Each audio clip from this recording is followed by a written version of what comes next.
Hello, my friends. Welcome to another episode of Leadership Synergized. We're joined again this week by my good friend, Dr. Eric Witges. And Eric, thank you for the outstanding information and guidance and experience you shared with our viewers and listeners with episode 1 last week. Thank you for sticking around and joining us again. Hey, Kevin, it's a pleasure to be here. I really appreciate the opportunity to sit here and talk about leadership for everyone and hopefully have some good stories for them to pass along. You're very kind, Eric. And just to bring everyone back again, the whole intent for Leadership Synergized, for me, for Eric, and for our guests is to pay it forward, to hopefully offer something, not because, and I don't mean this personally to Eric, but not because of for Eric or I, we've done everything perfectly, because we haven't. I know from my aspect, there's been a number of failures that allowed me to stumble, fall down, and get back up. And let me state this, my successes have only been because of the people God put into my life and the team members that helped fill in the weaknesses that I brought to the team. And because of their success, I was able to be a part of successes in that regard. And I believe my good friend Eric would tell you the same thing. But Leadership Synergized, our whole hope here over the next 20 minutes or so is to simply bring you something, maybe one nugget that you can take and recognize and, hey, I've experienced that, or I want to take that to help me with my next step on my path. But we also want you to know it's not about fast. It's not about going from the entry level position to the executive office from one day to the next. It's about stepping back and leading through still, serving self while bringing value to others, doing so with a transformational heart through influence, inspiration, love, and then just leading beyond our strength zone.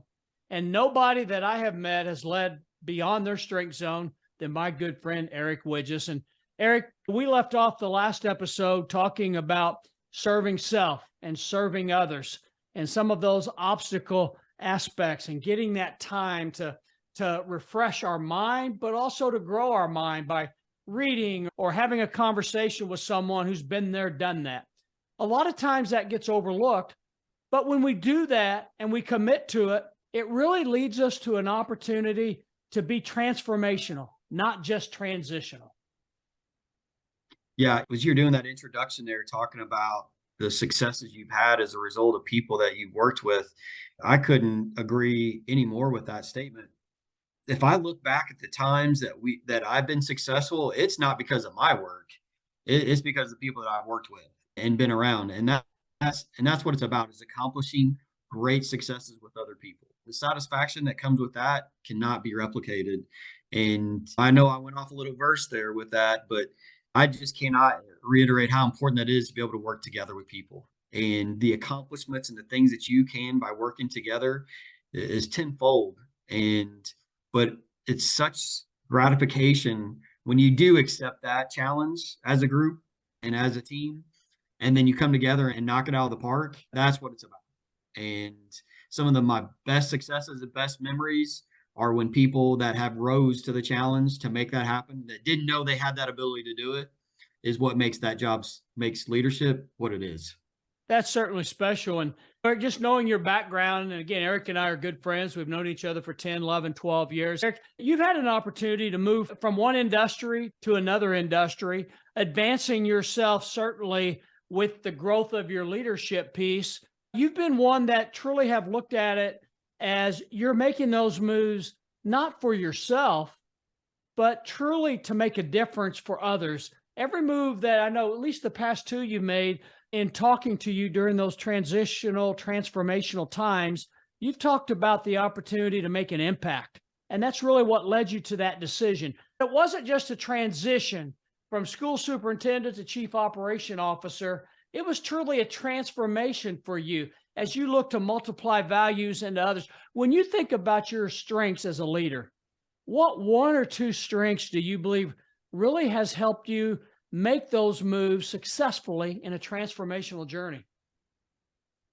None of them, right? All of them. It's hard to pinpoint one way or the other, but really it's the belief in God, I think, is number one for me, is that he and trust in him that he's going to open a door for me, and to rely that trust on him that it's going to be there.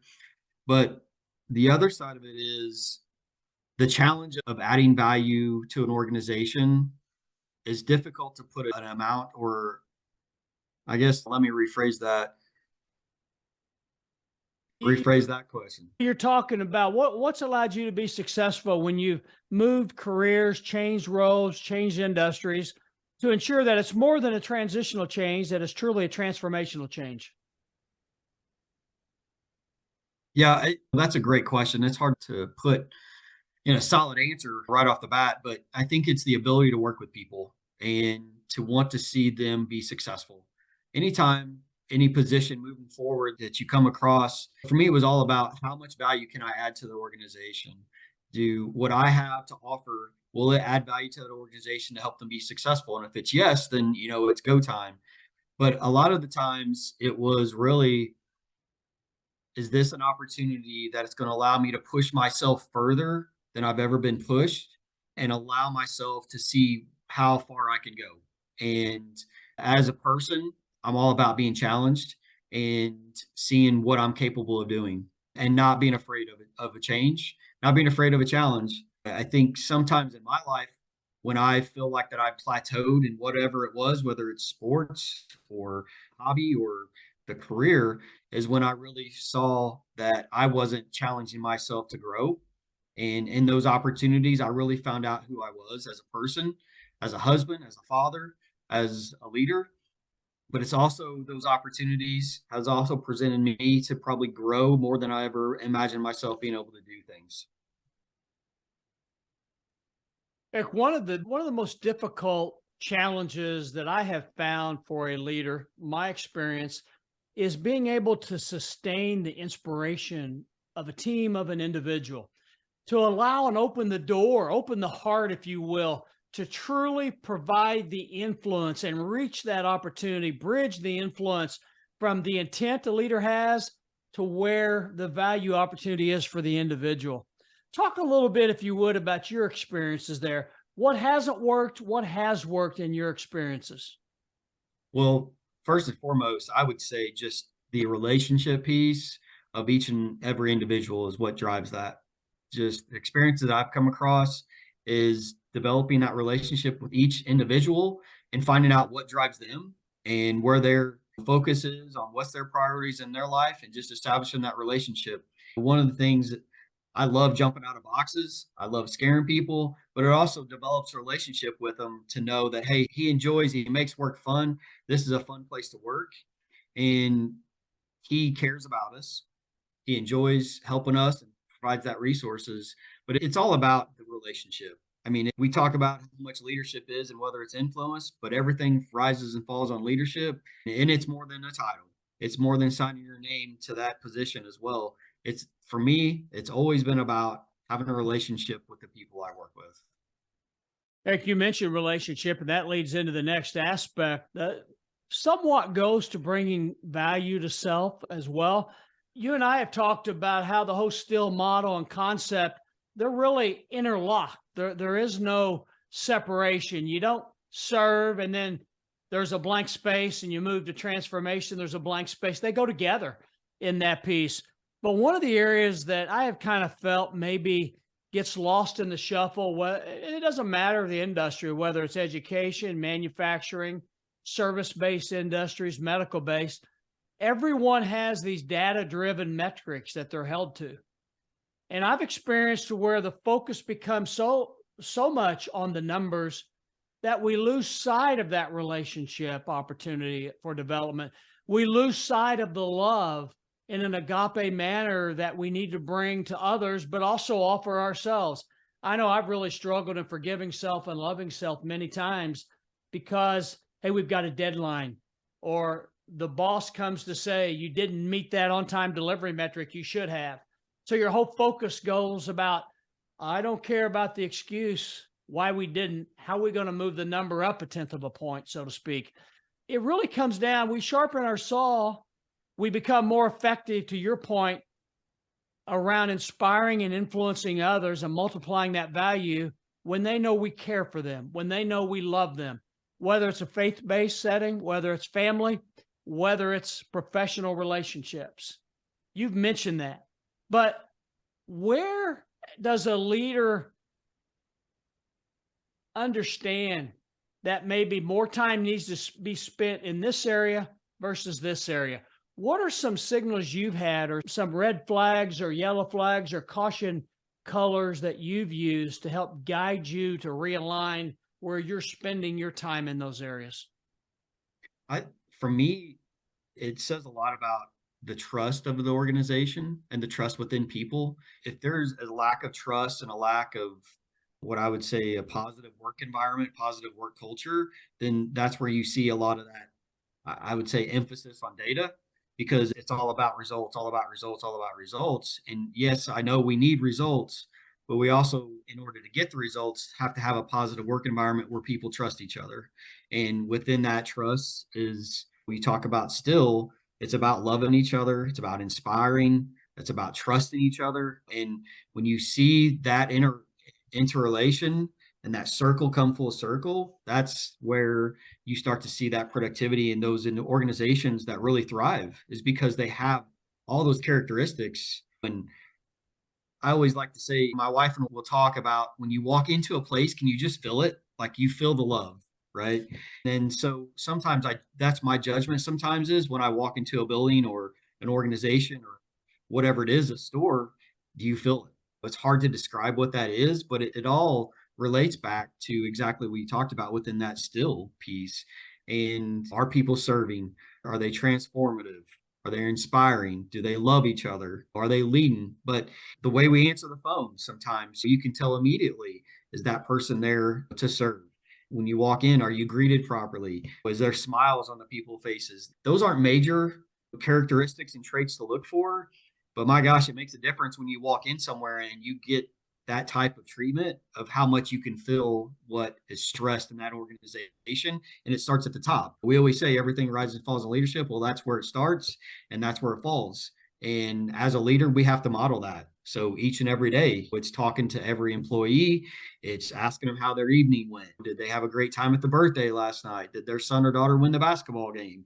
And treating them, like they want to be treated is where you see a lot of that foundation being started.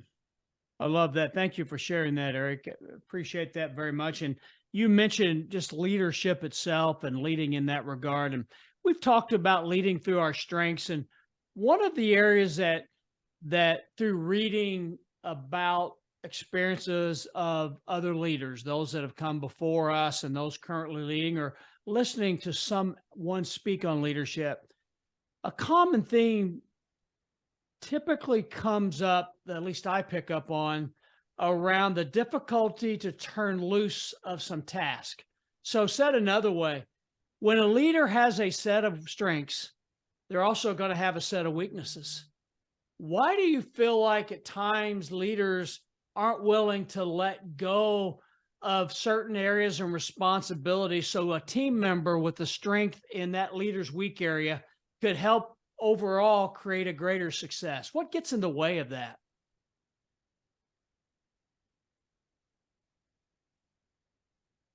I think it's a lack of trust and being afraid of someone else doing the work that's not quite up to the standard that they would expect, and living in that fear realm. Does that make sense? So, Yeah. hey, I don't want to delegate to Joe down the road because I don't think he's got the quality or the ability to do it to what I expect. And that's going to reflect on me. When in essence, we should be using that as a growth opportunity to let Joe fail forward a little bit and learn that it's okay to fail. Let's get better. And how can we provide support to Joe that the next time that we trust he's going to do it even better? And I think that it's just a lack of trust in the system and the people in place. Eric, that's a great point. Let me add to that a little bit, because while you were talking, something I picked up on, and I think it's between the words you're offering there, is there is no better opportunity for a leader to connect or to ensure the vision consistency, or the consistency of the vision, the understanding of the vision, than when he or she delegates and empowers an individual on their team to take on a task, maybe even a task that the leader has preferred in the past to do themselves. And when we don't, we miss out on that value opportunity again. Yeah, I love that. You use the word empower, and that's exactly what it is. It's when we empower others, we're going to see their growth. And that's what leadership is about, giving people opportunities to grow. And whenever you delegate, you're empowering. And when we empower, we see growth opportunities, not only for that person, but for our organization as well. And so that can be scary, right? It could be scary to see someone get a task or a procedure that they're not quite ready to do, but it's also fulfilling to see them grow from the minute they start that process or task into where they end up. To be a part of that, that's fulfilling to me. Thank you for that, my brother. I appreciate you sharing that. So, Eric, you've talked a lot about your leadership journey, individuals who've impacted you, your growth, the strengths, and utilizing those, and your belief in serving self and serving others. You've offered a lot for us today. What perhaps, if you could bring everything in your experience where your career is currently at that you've had, what's the number one big takeaway you could offer to individuals who may see this podcast, video cast in the future that maybe aren't at the point of where they want to be on their leadership journey? Yeah, what I would tell anyone is to surround themselves with people that are established leaders in their field as well as other fields, because I enjoy talking to other leaders in other fields because I feel like everyone has a different quality or a different aspect that can be learned upon or can be used to strengthen my strengths. That has always been a driving force for me is I want to get the best of the best in whatever field it is, and I want to learn and take what they're using in their field and their organization or their role, and I want to start to emulate some aspects that I can use moving forward. So for me, it's always been about trying to surround myself with better leaders and people that have experience that I could use to help myself grow. So, with that said, Eric, where do you stand Mentorship, today? right? No. Where do you stand? Where do you stand today, Eric, with your growth journey? What's your priority of focus at this moment for your personal growth? For my personal growth is trying to, man, that's a great question. I'm a book reader. So I try to read a book a week. That's my goal. I finished last week. The last book I read took me a couple weeks to get through, but they were pretty lengthy. But I was just trying to absorb everything that it was talking about. And it was really the author's name was Goggins. He's a runner that had been through Army Ranger School. He'd been through the Marines, and really it was trying to push my mind. He's trying to challenge the reader to push themselves further than they're capable of going. So if you're running a mile, run 2 miles. And because at that end of that 1 mile, you don't think you can go anymore, but that's your mind telling you that. And what is parlaying to you is you can go further. So my growth journey for now is reading a book a week, but I'm really focusing on pushing myself further than I think I can go because we limit ourselves and we limit our mind more than we realize. Eric, with that said, there may be somebody out there at a similar spot along their journey or something you've offered in the 2 episodes you've been with us here on Leadership Synergized that they would like to just build from and take away and learn from your lessons in that regard. How could someone interested in talking to Eric Witges reach out to him to get more of your knowledge and experience? Yeah, I'm on LinkedIn under Eric Witges. That's Witges. That's probably the best place to reach out to me. And from there, you can email me, contact me in that realm, and would be happy to have a conversation with you and hopefully give you some support, some guidance, and some drive to be a better person, number one, but also to be a better leader for your organization. It's something I enjoy doing. That's the part of the growth mindset for me is to pay it forward. I enjoy helping people grow. Thank you, Eric. You certainly have paid it forward. And my friend, as always, it's been a great pleasure to have you join us here on Leadership Synergize. Your words of wisdom are awesome. And I stand by an earlier comment. Eric Witges is the best of the best leader. God bless you, my brother. I love you, and I look forward to having you on again in the very near future. Kevin, it's truly a great pleasure to be here with you again today. This is something that really it gets me going, gets me excited. This is, talk about synergized. Well, it's Friday. I kind of wish it was Monday too.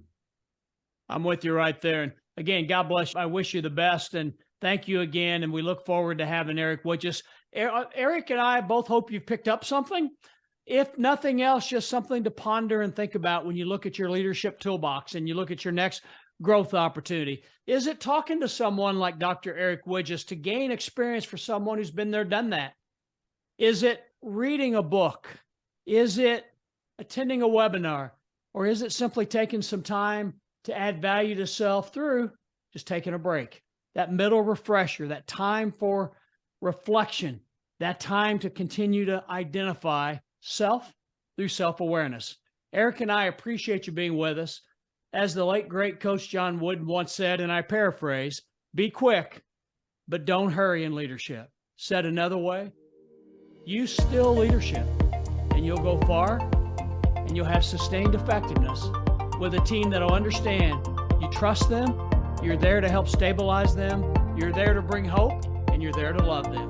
Thank you for all you do for leadership. Until next time on Leadership Synergized, I'm Kevin Smith, wishing you a wonderful day.